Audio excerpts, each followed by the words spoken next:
My dear Frodo, hobbits really are amazing creatures. You can learn all that there is to know about their ways in a month, and yet after 100 years, they can still surprise you. J.R.R. Tolkien's three-part fantasy from Middle-earth was first published in the 50s. While he initially intended it as just a sequel to The Hobbit, The Lord of the Rings has become so wildly popular it was voted Britain's favorite book ever back in 2003. And there have been multiple adaptations in the half-century since its first publication, several radio dramatizations, an animated feature film, and of course, the one we're talking about here, Peter Jackson's award-winning epics from the early aughts. Great, so let's just deal with all three of them at the same time. Ha! Just ha, man. Fine, we'll just start with The Fellowship of the Ring. So, without further ado and no restraint on spoilers, it's time to ask, what's the difference? To start with, let's clarify what version of the film we're talking about. Since it is likely the most viewed version, we're talking about the original theatrical cut of The Fellowship of the Ring. Any other differences in the 30 extra minutes of the extended edition, you can tell us about in the comments section. It's also important to remember that we're just dealing with The Fellowship of the Ring here, not the entire trilogy. So, if we leave something out that becomes meaningful in the second or third book, we'll get to it in our second or third episode. So with that little disclaimer, let's get started. The Fellowship of the Ring starts off with an extensive prologue detailing the long history of the hobbits as a people. Tolkien describes things like the geography of the Shire and surrounding areas, the importance of pipeweed, and a few thoughts on the hobbits' skill as record keepers. This part of the Fellowship of the Ring reads largely as a historical text, shedding light on the origin of the hobbits before they head out on their adventure. The film similarly begins with an extensive prologue. Its prologue, however, focuses on the forging of the Great Rings. This story is ultimately told by Gandalf in the second chapter of the book, but the fact the movie opens on the history of the One Ring is telling. Right away, the film focuses on the danger and evil lurking within Sauron's ring, as opposed to an anthropological study of the people at the center of the story. From there, the book moves straight into the long-awaited party, Bilbo's 111th birthday celebration. Gandalf arrives with some rad fireworks, and much is made of Bilbo and Frodo's meddling relatives, the Sackville Bagginses. At the party, Bilbo makes a scene by bidding farewell to his kin before slipping on the ring and disappearing completely. The movie's version of these events play out basically the same. After the party, however, we come to one of the main differences between book and movie. Gandalf begins to suspect the ring immediately, telling Frodo to keep it secret, keep it safe, before taking off to go do some research. He then returns in basically the amount of time it takes to ride from Hobbiton to Minas Tirith and back to discover that, yep, this ring is real bad news. One ring to bring them all, and in the darkness, bind them. In the book, though, after the party, Gandalf is gone for 3 years. Then a few years go by where he visits the Shire frequently. Then he's gone for 9 more years before finally coming back to give Frodo the full story of the ring. In the movie, a stricken and concerned Gandalf sends Frodo and Sam out of the Shire literally at dawn the next morning. Or at the very least, we're meant to read it that way based on how the movie is edited. Book Frodo takes a much more measured approach to leaving the Shire. Gandalf hangs out for a few weeks before they even talk about how to best leave. Then Frodo sells his home at Bag End to the Sackville Bagginses, buys another place in another town, and moves all of his stuff there so as not to arouse suspicion. Big picture here is Frodo is 33 at Bilbo's birthday party, and he leaves the Shire with the ring when he's 50.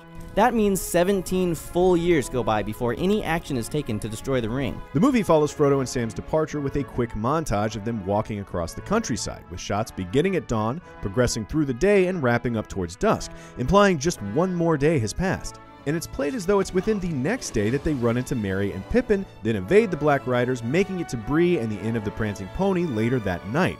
Whether or not there are more nights on the road hidden by the cuts between scenes is completely irrelevant. The pace of these edits makes us think that it's happening very quickly. Once they leave the Shire in the book, the hobbits do run into Merry and Pippin and must evade the Black Riders, but they also spend a night at Old Maggot's farm, drinking beer and having a nice meal. Then they stop at Brandy Hall for a handful of nights with comfortable baths and full bellies. Oh, and singing! Like, so much singing. Then they spend 3 whole chapters in the company of Tom Bombadil, a seemingly ancient protector of the forest who saves their lives a few different times in fairly rapid succession. Why don't you stay with me, little guys? You would expect a book as densely authored as Tolkien's classic to have cuts for time, even when the film is as thoroughly adapted as Peter Jackson's. But these cuts aren't strictly edits to the narrative. These cuts instead seem to shift the focus of the narrative from the journey being long and arduous in the book to the immediate danger posed by the ring in the movie. Even cutting Tom Bombadil, which is on its surface an entirely narrative edit, serves this function. It's not leaving the safety of the Shire that imperils our heroes, it's the ring, and the urgency with which it must be moved to Rivendell that drives the action. But once the book and movie arrive at the Prancing Pony, we begin to see some more significant character differences. Aragorn, or Strider as he's first known to Frodo, plays a bit more outgoing in the book. He has a handful of sarcastic, bordering on dickish comebacks for the hobbits when they first meet. He's also carrying the shattered Narsil, the sword used to cut the One Ring from Sauron's hand way back in the day. He even seems downright antsy to see the sword reforged. In the movie, though, the shards of Narsil reside in Rivendell, and movie Aragorn is more than a little reluctant to take up the mantle that goes with his lineage. While book Aragorn does question his own ability to lead the hobbits safely on their quest, there is little trace of self-doubt in movie Aragorn's actions, at least where the route through Middle-earth is concerned. His place in the Kingdom of Men is another matter entirely.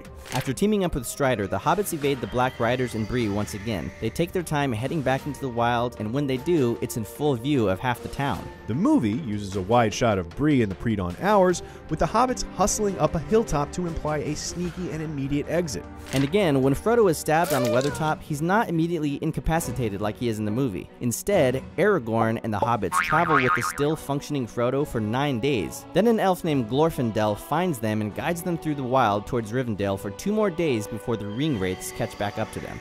In the movie, Frodo gets stabbed at night, Aragorn chases the ring wraiths off at night, tends to Frodo at night, before being joined by Arwen, Aragorn's lady elf sweetheart, who immediately takes off with Frodo en route to Rivendell that same night. If I seem like I'm overstressing the time of day in which these events are portrayed, it's because I am. The language of cinema dictates more often than not that all these events are taking place in the same night. When we rejoin Arwen, she's sprinting across a field at dawn, implying only a few more hours have passed since she began her flight. If you want him, come and claim him. Ultimately, Arwen makes it to the river with Frodo into her people's lands before summoning a flood to wash away the ring wraiths. But in the book, it's Glorfindel who sends his horse, bearing Frodo in a sprint towards the river. And when the still conscious Frodo reaches the other side, the flood springs up seemingly out of nowhere, and it's not until later we discover that Elrond of Rivendell has summoned it. So, while also mixing in some modernized gender politics, the movie sees Frodo get stabbed, followed by a literal sprint to save him. In the book, he's got a shard of the Ringwraith's blade stuck in his shoulder for 17 days. The movie, again, consistently opts to make the threats more present and the danger more immediate. Now, the movie version, being a fantasy adventure epic, does add a handful of scenes to make it more thrillingly cinematic. For example, Gandalf and Saruman's rad wizard fisticuffs don't appear in the book. After Frodo wakes up in Rivendell, book Gandalf describes how he was detained on the roof of Saruman's tower, but not much else. Nor do we see any of the preparations Saruman is making for war. In fact, from this point on, the book and movie line up pretty well, with a few minor changes here and there. The Council of Elrond decides on the Fellowship. In the movie, they all volunteer, but in the book, Elrond appoints each member, including those rascally hobbits Merry and Pippin. You shall be the Fellowship of the Ring. Right. Where are we going?